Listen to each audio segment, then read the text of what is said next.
All right, okay, we have been talking about the blessings of the Sabbath, and for the last few weeks, we've been talking about what it means to keep the Sabbath day holy. How do we keep the Sabbath day holy? So in this last section here, with regard to that, I want to consider more than just actions. We've been kind of talking about what we do and what we don't do on the Sabbath.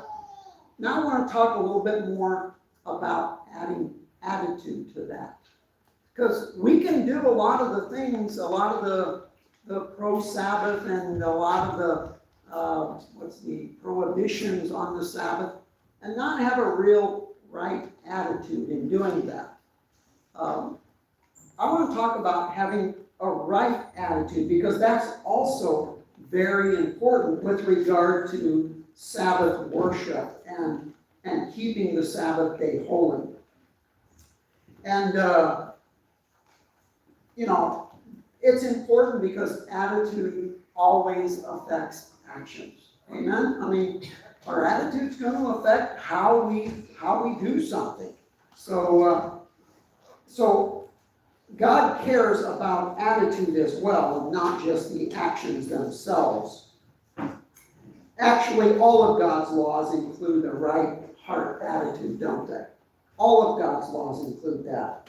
For example, refraining from physical murdering someone, that in itself isn't enough. God expects more out of us than just refraining from murdering somebody. He doesn't even want us to hate a person, right? Because from the heart, hate will bring about potential murder. It will begin there. Same with adultery.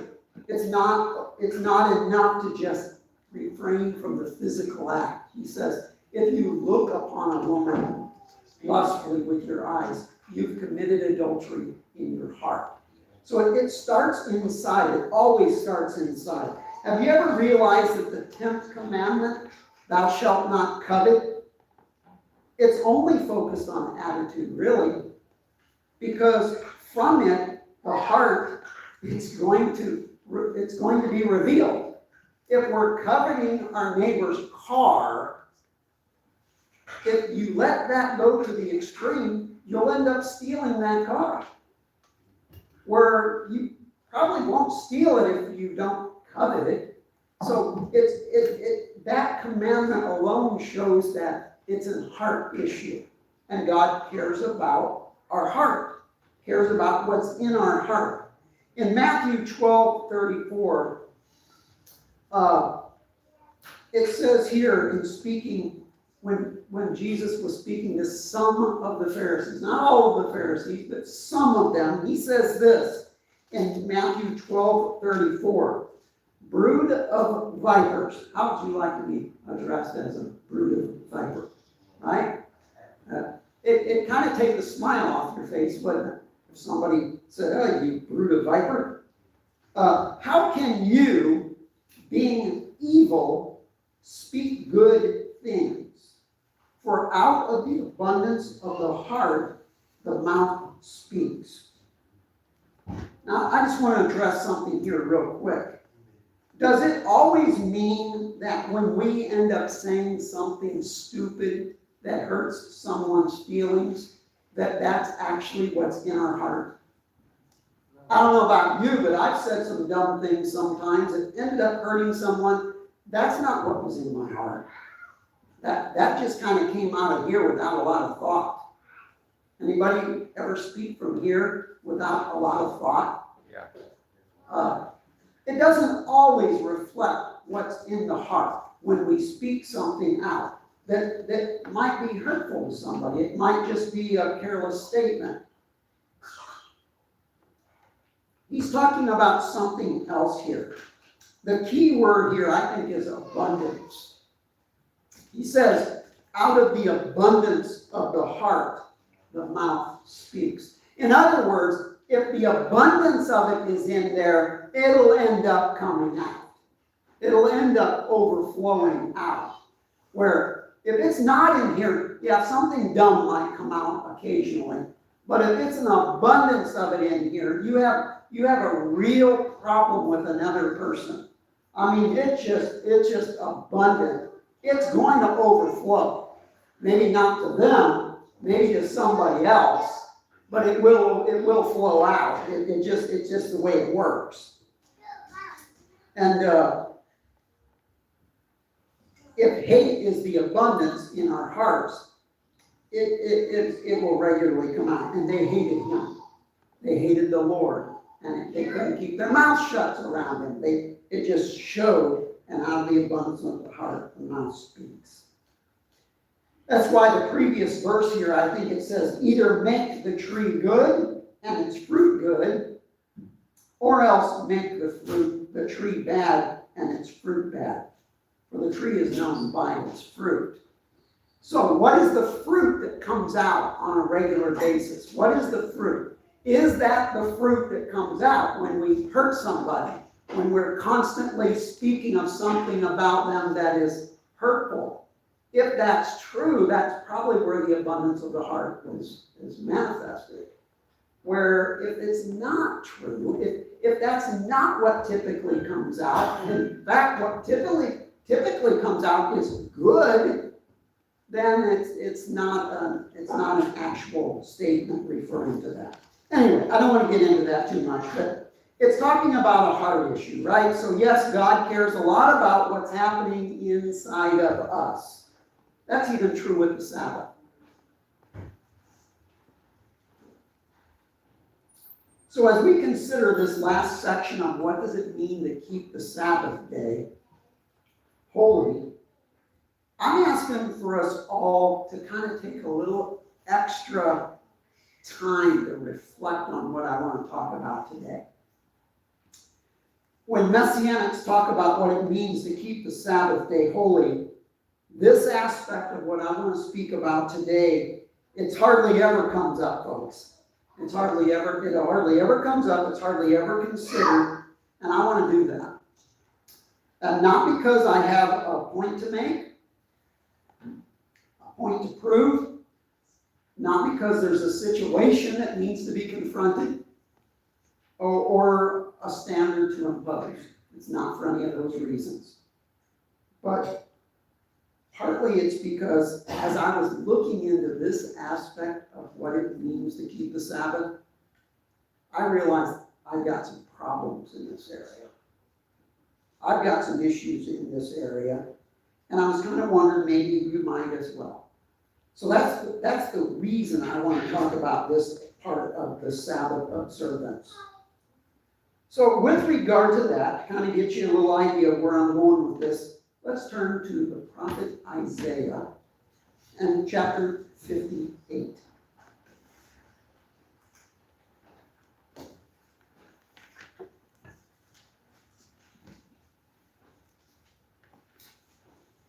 Now, in this chapter, God is calling his people back to proper attitude. Earlier in the chapter, it's about fasting, the true intent of fasting. In other words, if we're just abstaining from something, that might be good, but we might be abstaining from something for a religious reason. We might even be doing it for God and have a wrong attitude. And so he's addressing the attitude of fasting. And then beginning in verse 13, he begins to address the attitude of Sabbath observance, because attitude matters.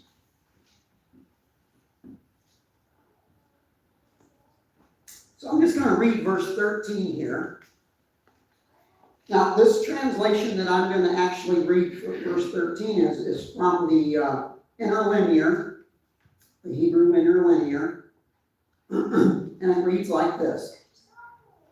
If you turn away your foot from the Sabbath to do what you please on my holy day, and call the Sabbath a delight, holy to the Lord, and turn away from doing your own ways, and from finding your own pleasure, or from speaking your own words.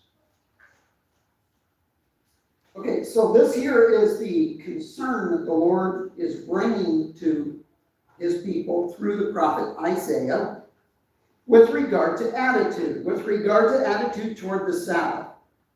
So, I don't know if you realized it or not, but you and your was mentioned 6 times just in this one verse. If you will turn away your foot from the Sabbath to do what you please on my holy day and call the Sabbath a delight, holy to the Lord, and turn away from doing your own ways and from finding your own pleasures and from speaking your own words. There's a lot of you and your in there, you know what I'm saying? On a day that's supposed to be the Lord's. It's a you and your attitude involved in here that's the point here. So let's consider these points here. The first one is to do what you please, or what's pleasing to you specifically here.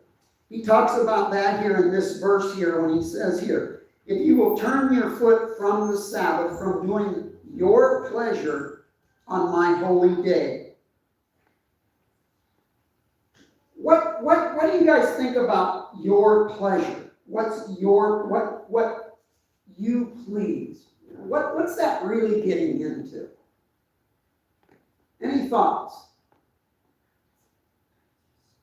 Things that I want to Yeah. do.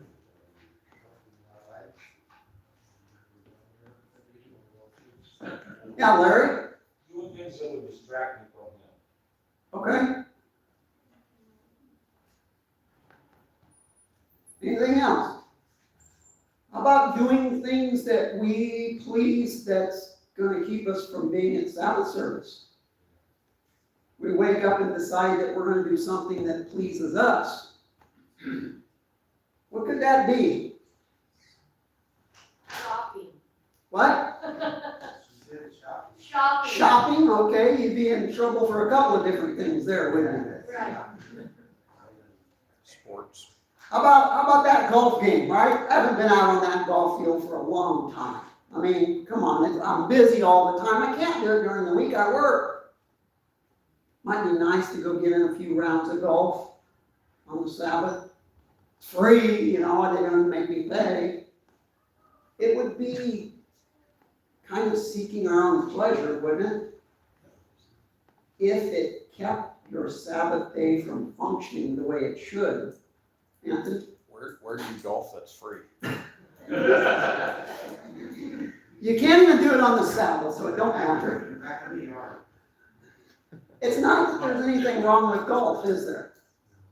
It's a pleasurable sport for some games. The only thing I've ever played is miniature golf, you know, in the little boxes you stand in, but it's enjoyable. Nothing wrong within that in of itself, especially if you find pleasure in it.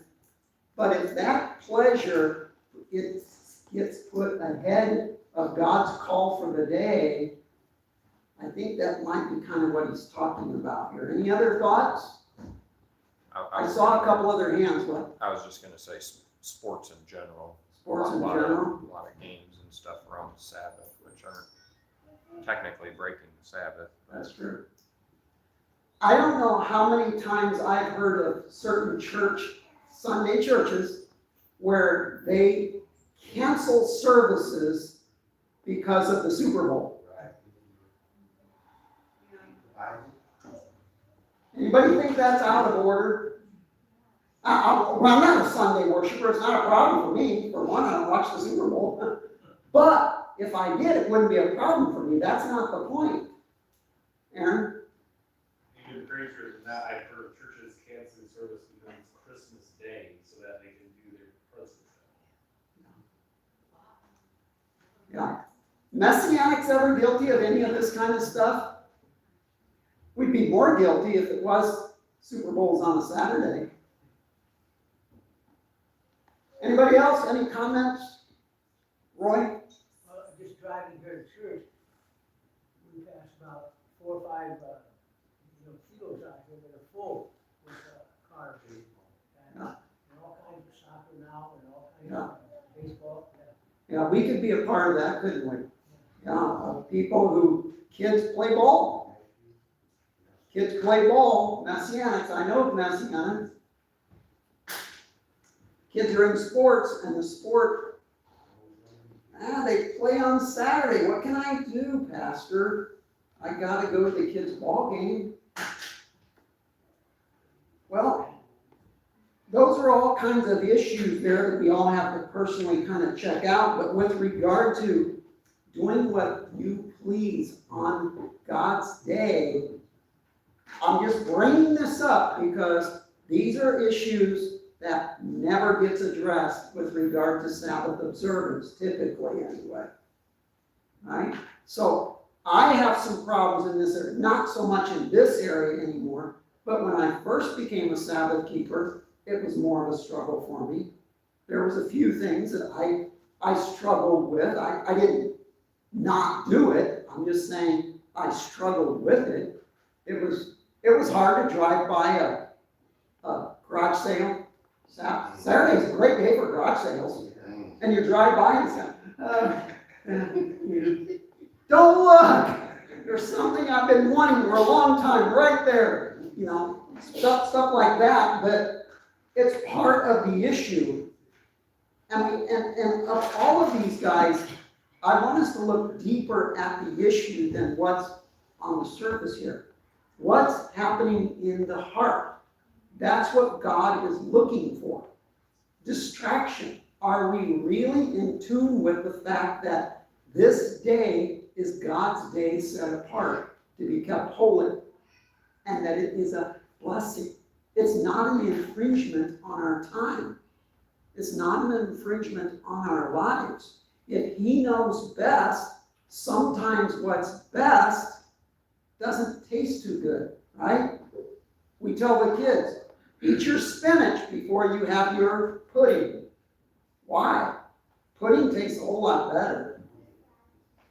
But it's not as good for us, is it? It's not that base. Anthony, did you have your hand up? Yeah, well, like when I just sleep instead of coming to one of the convocations, like what I asked to. Again, anything wrong with a nap on the Sabbath? No, there's not. And a nap is very pleasurable. Well, unless you're a kid, then it's just murder, man. It's murder, right? But when you get older, it is a pleasure. And well, there's nothing wrong with that pleasure, especially on the Sabbath. But if it would kind of overthrow the rest of what Sabbath is about, might be an area that we need to kind of take a look at. All right, so the second one here is call the Sabbath a delight. If you will call the Sabbath a delight.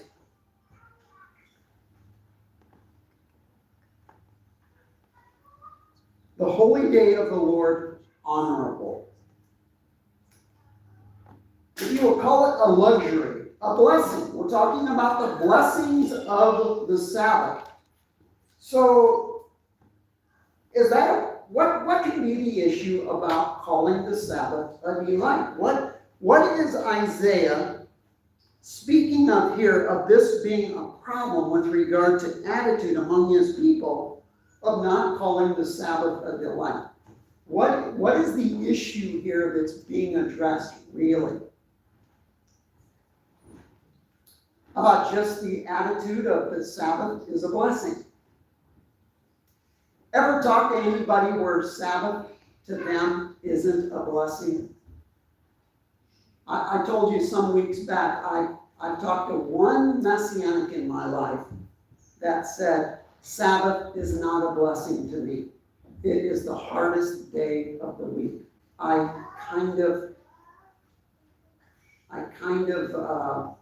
don't want to misquote, but I don't look forward to it because it's just a lot of work. Okay, I don't want to shame that person. I only want to say, if that's true for any of us, something is way out of whack. You know what I mean? Something's way out of whack. either the person is not getting the kind of reprieve from the normal activities, or it is just a heart issue and they don't enjoy it at all. Well, the person that I'm speaking about, you don't know them. The person that, because it's been years and years ago, the person I'm talking about isn't against the Sabbath.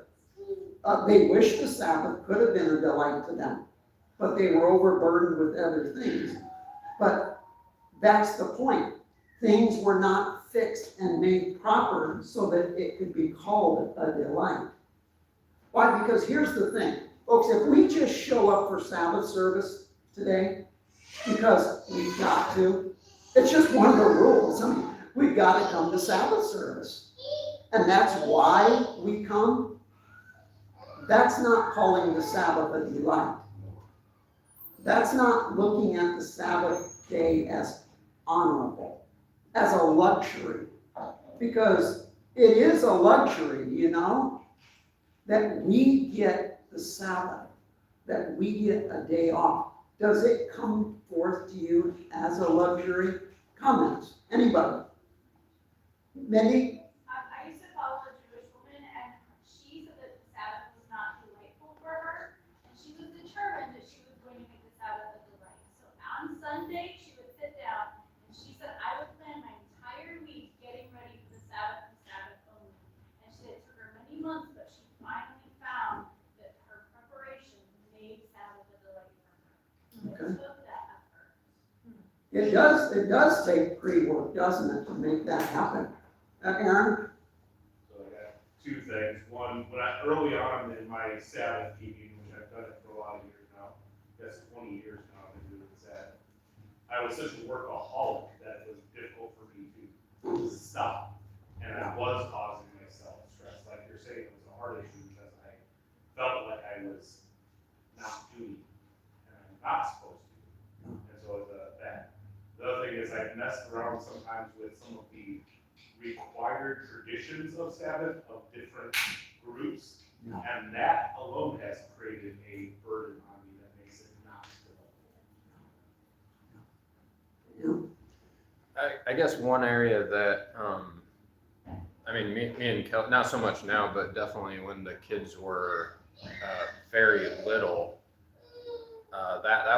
this was an area that me and Kelly talked quite a bit about, because it is true, and I do have sympathy for people who have, you know, very small kids, because I mean, there was many times where it's like, you know, we had to gather up half the house to, you know, pack it in our van, and you know, it's like, and then of course the food, you know, just, and again, kind of goes back to what Mindy was saying, the preparation. But like in short, the Sabbath, there was many times where it was like we would get home after church and we were like Exhausted. done, and we were like, Sabbath was literally like the hardest day of the week, just because of that factor. So in that sense, like I can understand where that mindset can kind of happen. Sure. Well, if caring for little kids is your job, it's hard to take a break from that.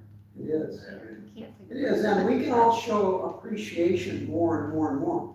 You know, I don't want to point them out to embarrass them, but I try to tell Tim and Nikki all the time, I really appreciate what you do, because not only are they packing up now 3 kids, of course they got grandma with them today, and that's all that makes all the difference. But the point being is, they not only pack up half their house and get it all ready to go, they're traveling, what, almost 2 hours to do it? Hour and a half? Yeah. So it's obvious that some of us have a much more investment in making this all work than others. That's always going to be the case. That's always going to be true. But I hope that they're glad that they've been here every week. Are you guys glad you've been here every week? Good, good. I hope that's the case, and I hope that's the case for all of us. I don't know of too many Sabbath services that I've ever left in my life wishing I wouldn't have come. I don't think I've ever had one where I wished I hadn't come. Some are more joyful, some are more uplifting, some are more edifying, that's true. Some are more challenging and all that. But if we call the Sabbath a delight, in that we're not lying to ourselves, why are we here? If we can keep that the focus, why are we here? Because we love God, right? Because He set an example. And therefore, we know that in the midst of this whole big dynamic of this universe, this day has been set apart from all the rest to be made different than all of the rest. And if we can jump into that, there's got to be blessings. There's got to be blessings. I see a few hands, but now they've come down. Larry? I've always had a mentality where when I go to work, I say every day's a holiday, or I get to go to work. Right. Mentally, the days that aren't a holiday or the days that are rough work, my mind is prepared, and it doesn't make it as bad a day. So if we call the Sabbath A delight. a delight, we can have a rough day, because the evil one will make days that are rough. You don't focus on the negative, you say, you know, it's a delight, and just start focusing on that. Because 22 years at Caterpillar, every day was not a holiday, and it wasn't I don't know if there were any holidays, were there? but some were April Fools and Halloween, but those don't. So mentally, your mind goes there, and it prepares you for those times when it is rough. That's right. You get through it. Yeah, that's right. Maybe that's part of preparation, huh? Absolutely. I'm going to have a good Sabbath no matter what, you know. We go in it with that. Hopefully we come out with holding on to a little bit left. Ella? I think it's a blessing for praise and worship today, Yeah. spending time with friends and family. Sure, sure. John? Kind of go along with what Mary said, is like, if you pray ahead of time, Lord, make tomorrow, delightful, make it a joyful time for everyone, just for the congregation and for yourself. But Yeah. make it a peaceful time. Show up for us. Yeah, show up for us, Lord. Yeah. Any other thoughts, Anthony? And it also depends on family situations, like myself and others I've known, they've had to be just themselves keeping the Sabbath, and they were around unbelievers or believers but didn't accept the Sabbath. That experience can be made, I wouldn't say bad, but based on others around who don't respect the rules of Sabbath, it can make it not a burden, but it can make it feel like it's so hard to do it with others outside of the perspective, especially if you don't have a choice but to be in this particular situation, especially when you're first starting out. Yeah, it can be discouraging. Yeah, Nikki? Well, for me, I don't think, I know it's a delight. I love it and everything. Every third week of the month, there's a group of guys gathered together. And we're talking, because I kept talking about the Sabbath and everything. One of the guys kept saying, hey, you know, there's a scripture that says, if you love me, keep my commandments. And then that's in 14 John. Anyway, so, and I'm listening to him, then I said, he said, he thought it was in 15. I said, no, if you abide in him, 15, and keep my commandments, right? And then the other one is, love me, if you keep my commandments.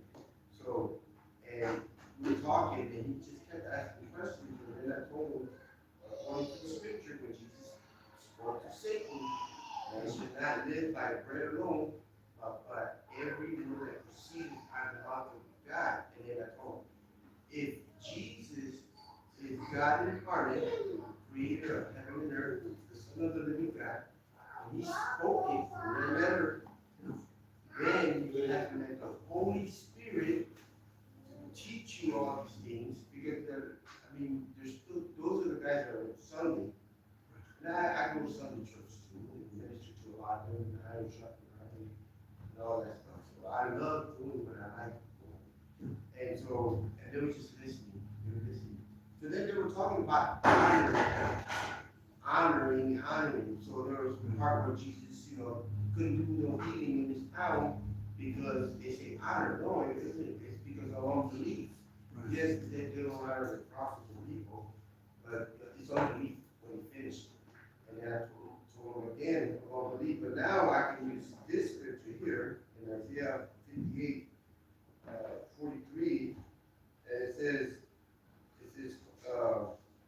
the Sabbath is delight, and the holy day of the Lord, honorable, and shall honor, and then it says, it is honorable, and shall honor him, not doing thine own will. So, and every time, now I come, we're talking about honor, we're also talking about building on a rock, first love, so, which is good, so I can also use that and show, but I just throw a little seed here, they like, it keeps coming back, every time we're gathering together, we ask this question, it's good, Holy Spirit.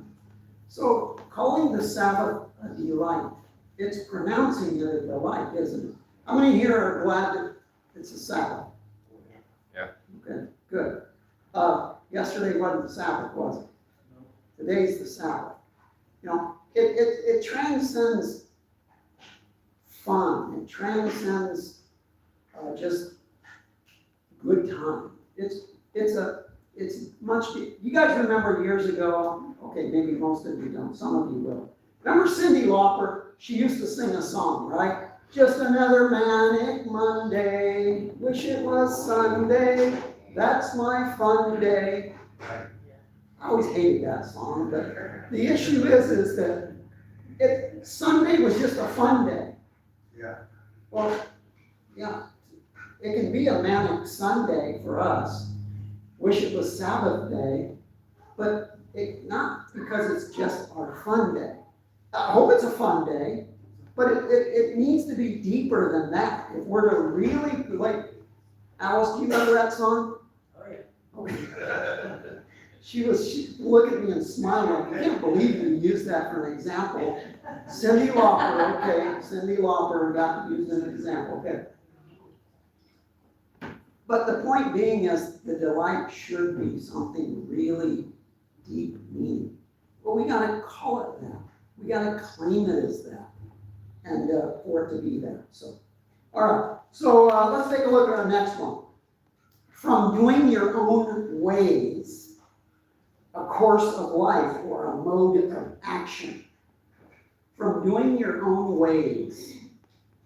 What's some thoughts? What's some input with regarding from doing your own ways?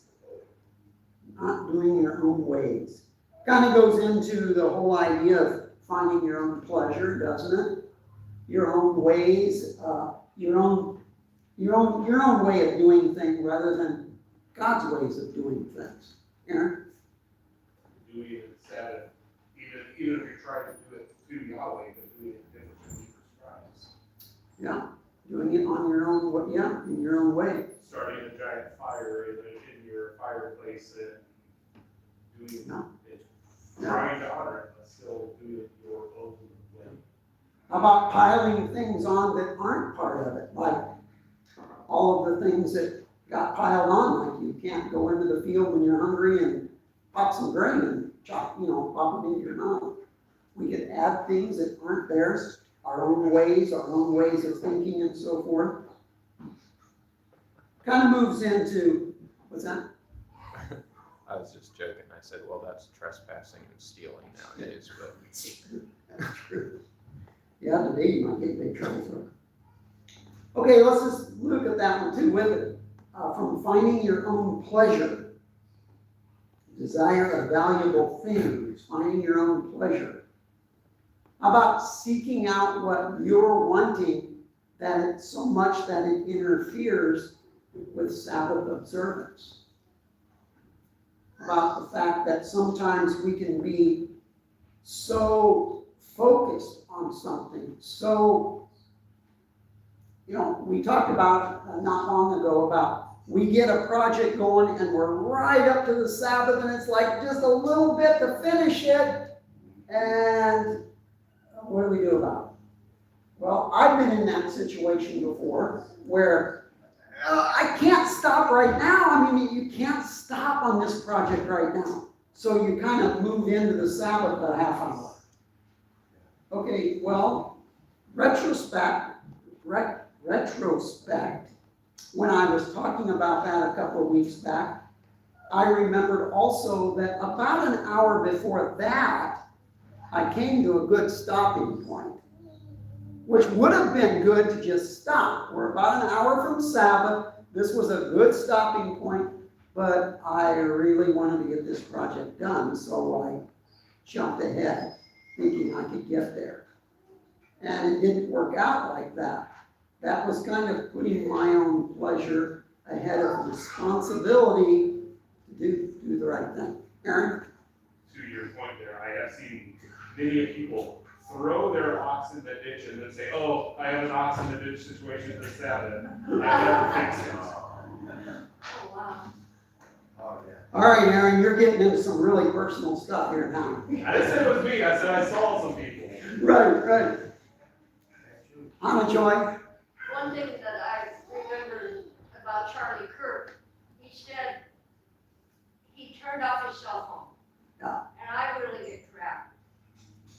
When it comes to Sabbath, he said, I turned that thing off. Okay. I'm not good, all the electronics, turn that off.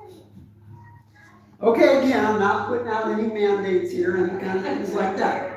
But what I do want us to do is what Hannah Joy just touched on and what Aaron just touched on. Does it touch us in a personal way? Because that's what I'm looking for here, because it doesn't matter if it doesn't go anywhere, if it goes anywhere else. You know what I'm saying? I have my issues, folks. You've got your issues potentially. That's all I'm asking here. I'm not going to give you a mandated layout here of what we're going to do. I'm bringing up what Isaiah the prophet brings up. If he's speaking to you, let him speak to you. If he's not, then don't worry about it. You know? I think sometimes also Messianics can even turn the Sabbath into an idol, so to speak, where, I think we can conjure up in our own minds like what we think it means to keep the Sabbath, whether that's throwing on like a whole bunch of, traditional things that kind of just muddy the waters to what the Sabbath really should be. And I think that's a way that we can turn the Sabbath into something that we want it to be versus what God intended it to be. And I think I do think it can actually become an idol if we don't harness that Just like to a the degree. Pharisees not wanting healing. Yeah. I do want to say something with regard to what Hannah Joy brought up. I have a flip phone. Okay? I'm very limited what this will do. I like to have it on because Sabbath mornings people will text me sometimes and say, hey, I'm sick, I can't be there, whatever this situation, those types of situations. But I would like you to at least think on this. I know a lot of people because they use their cell phone for their Bible. You guys, when I'm reading from the scriptures, you're on your cell phone looking at the scriptures, and I don't want to say anything negative about that because I'm not. But I would ask if during the message or during the service, anyone, you're looking at the websites, you're scanning things, you're texting your friends, all of these. I would ask you to consider whether that's appropriate or not. Because I do think, like Hannah Joy is saying, the technology that we have can get in the way, can't it? It can be something where we are, okay, well, first of all, if you've got a smartphone, if you've got the connections there to the world, You're getting bombarded all week long with everything that's going on in the world. Am I wrong about that? No. No. You want that on the Sabbath? Just ask them. Do you want that on the Sabbath? So, just, let you deal with that stuff yourself. I don't want the burden of the world on me all the time. Okay? So, if that's an area that you need to kind of take a look at, just take a look at it. That's between you and the Lord. Okay, I want to get to the very last one here, and this here's the whopper one. This is the one where I have a lot of issues with. Speaking your own words. Nor speaking your own words. A word about a matter or a thing of personal interest. This is the one probably that I have the biggest problem with of these that is mentioned here through Isaiah. So what does it mean to speak our own words on the Sabbath? I think it could mean us getting more than what the Sabbath really is supposed to be, or even less. But I tend to think for me, it moves into conversations that I have where it's really not appropriate on the Sabbath. Now, that might be a lot of different things. Again, I don't have any particular thing. I'm not trying to confront anything out there. I'm looking at my own situations. Sometimes I like to share, hey, what have you been doing all week? And there's nothing wrong with sharing about what we've been doing all week. There's nothing wrong with catching up with each other when, like, we're downstairs eating around the tables and stuff. Nothing wrong with catching up with people about what's going on. But it's probably not an appropriate time to talk about a purchase that I'm getting ready to make and then go extensively into the purchase of that which I'm going to make.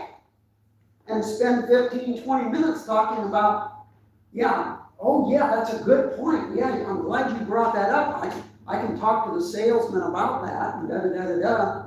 And it just goes into an area where it's really not that appropriate. It's not really elevating God in the situation, nor is it really keeping me in the bounds of what this day shouldn't be for us.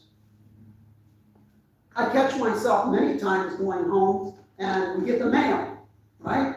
And in the mail comes on Sabbath.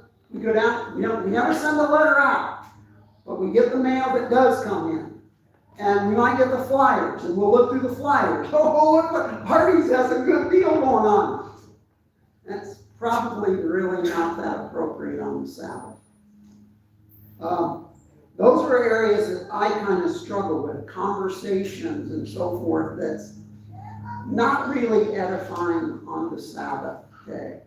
Any thoughts, any ideas there? Lawrence? My own personal experience is that I try to steer the conversations towards God in one way or the other. And someone may be talking about a house that you just pointed out, and I will try to steer it best that I can. I'm not consistent always, but that's simple. Lord, what's the Lord, how's the Lord guiding you through that process? Just even though I can't control people's speech. Sure. But I can at least try to steer the conversation back to the source, which you wouldn't have that out if it wasn't for God. Sure. You wouldn't have anything if it wasn't for God. Yeah. So that's how I try to deal with it. I still struggle with it too. Okay. What's some thoughts here? What does it mean not speaking your own words? Well, first of all, what do you guys think that means? Because we're not supposed to do it. He says here, this is what he's calling. It's a hard attitude back to you're speaking your own words. What does that mean? Alex? Well, to me, I kind of think of at least the common Sabbath as just don't do work, but to stand on that acts of service are potentially allowed. It's not your pleasure. Sure. As far as the words, it's that to use that as a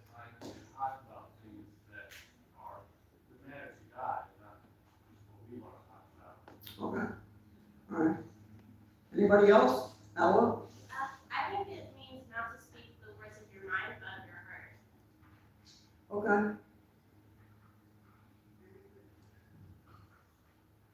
Anybody else?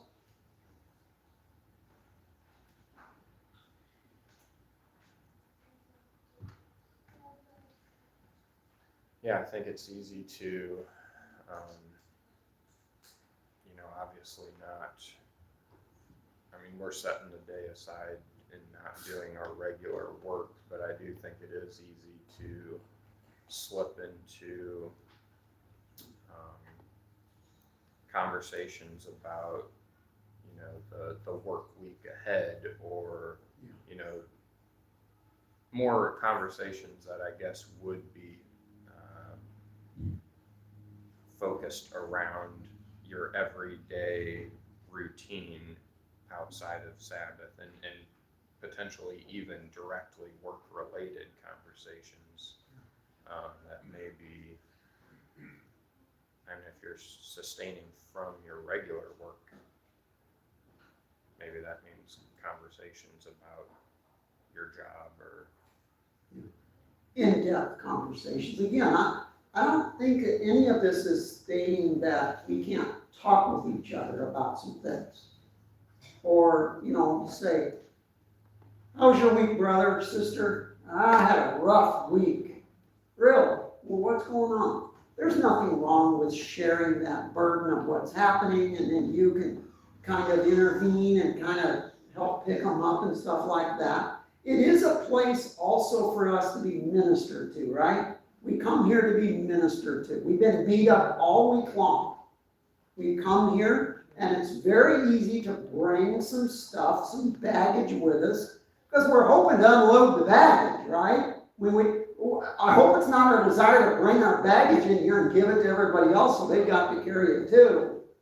No, it's to get rid of the baggage. But we're out there in the world, we get beat up, we're going to bring that stuff in. It's a cleansing process. It's a time to basically get reoriented of what's important in life.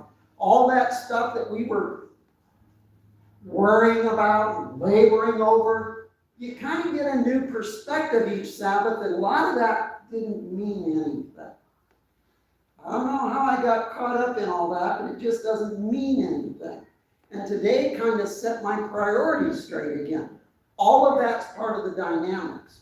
When he talks about us not speaking our own words, he's talking about that which is a regular part of our heart attitude that needs an adjustment. Anthony? That's what you were saying, our attitude, like, I know a lot of younger men, they come to Sabbath, but they get caught up and, they watch animes, cartoons, they get so caught up with that during the week, they talk about it in Sabbath, and it takes away from your focus. So what do you think that's going to happen the next episode of this? And sometimes they can disagree on something that leads into a scuffle, and that's not what we want to go on Sabbath.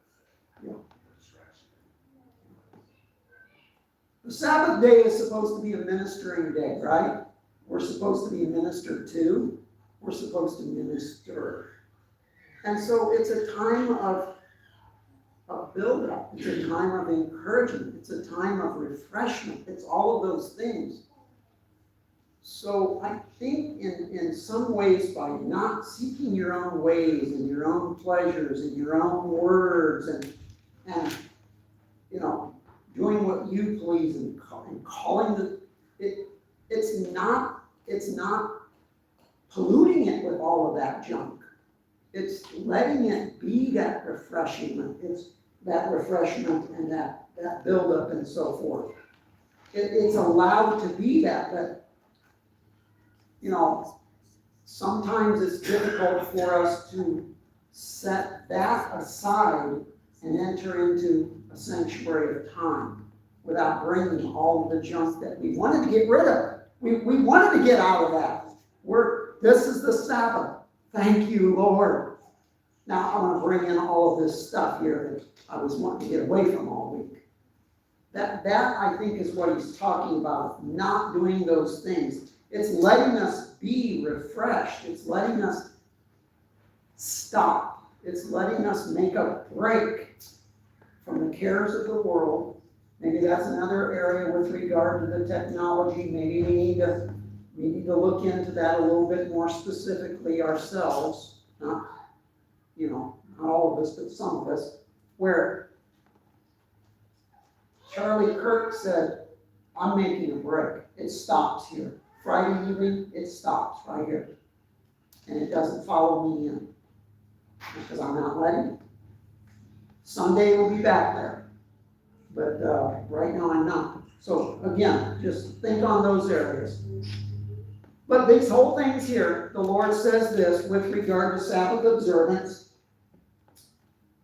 If you refrain from doing what pleases you, you call the Sabbath a delight. You refrain from doing your own ways and from finding your own pleasures and from speaking your own words, whatever you think all of that means. If you do it, there's a promise to be had. And it's a powerful promise. This is what God promises if we will do what he is saying here. And it is this. Then you shall delight yourself in the Lord.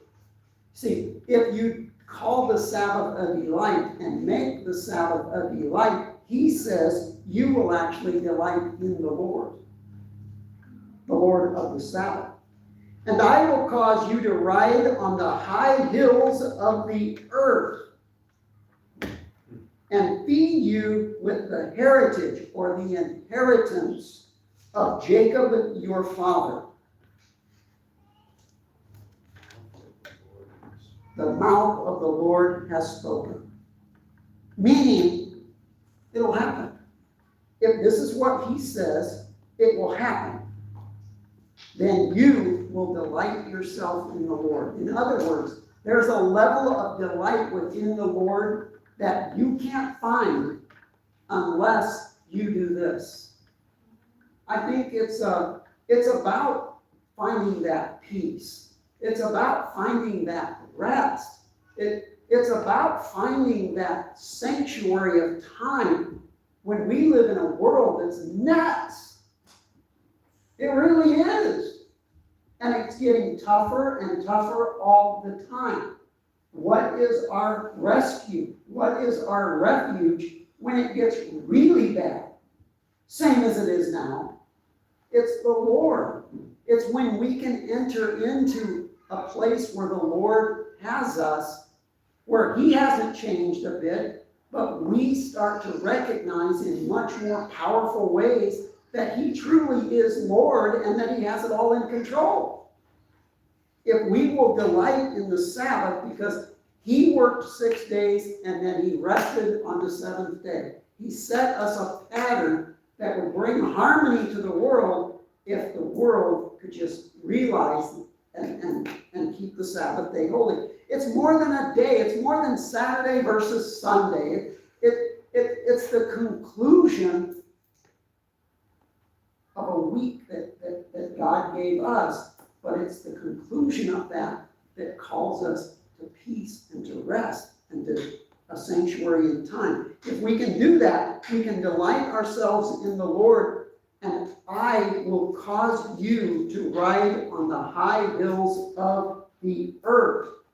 I will cause you to ride on the high places of the earth, is what this translation says, and to feed you with the inheritance of Jacob your father. Think about that. We're out in the world, and again, it's a tough place. And I like what Dan used to preach a long time ago. He says there's two kinds of birds. There's not only just two kinds, but there are two kinds of birds, and you have to decide which one you want to be like. Okay? There's a chicken. A chicken's always got its head down. It's always looking for food. It's always scratches a little bit, and then it starts pecking at the ground. Pecking at the ground. Now the eagle doesn't play around on the ground, walking on the earth. Just eating. The eagle soars in the heavens.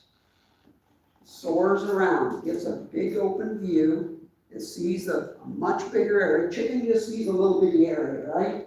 Just this little bitty area right here. It's kind of scratching around in the dirt, so forth. Eagle flies and soars in the heavens, looks around. looking for food, but it's looking from a very different perspective. Well, he says here that he's going to cause us to ride on the high hills of the earth. Okay, I kind of see that as this. We can be kind of in the muck and grime of the world system, or we can be kind of lifted up to more of the heavenly focus. See things from a different, broader perspective, from God's view, if you will, of how things are.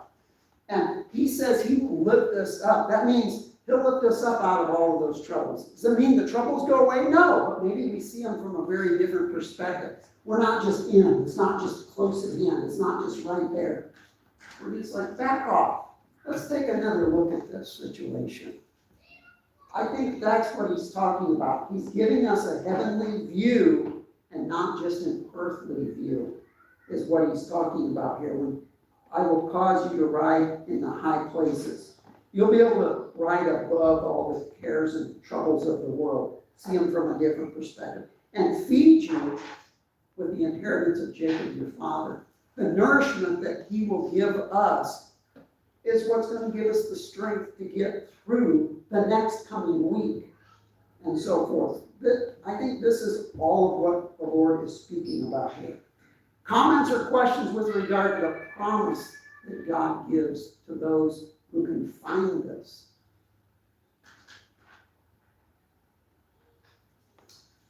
Okay, with regard to keeping the Sabbath day holy,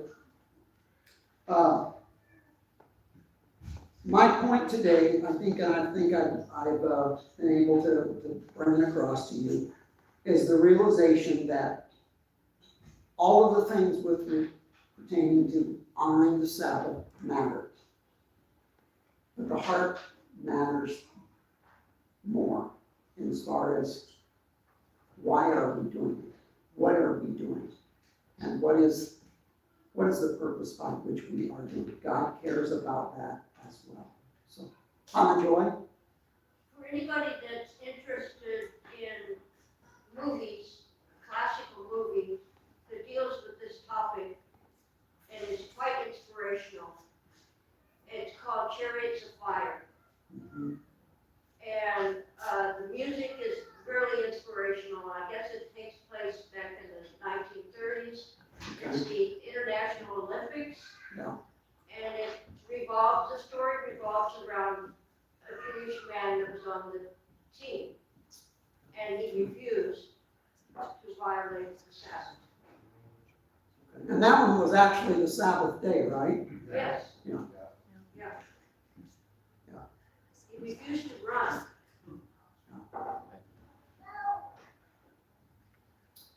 Can we watch it on the Sabbath? All right, let's pray.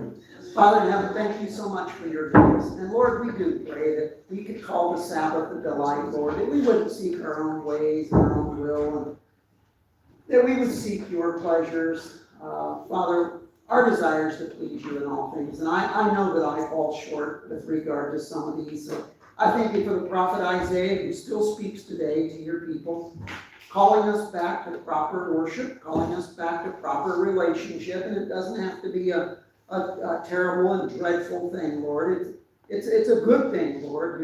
Your people whose heart's desire is to please you always welcomes rebuke and correction. So, Lord, I just thank you for your word. I think your word is living. It's sharper than any two-edged sword. It cuts to the bone and marrow, Lord. And I pray, Father, that you would just help me to be able to, to be more sensitive to what you are calling us to do as far as Sabbath observance.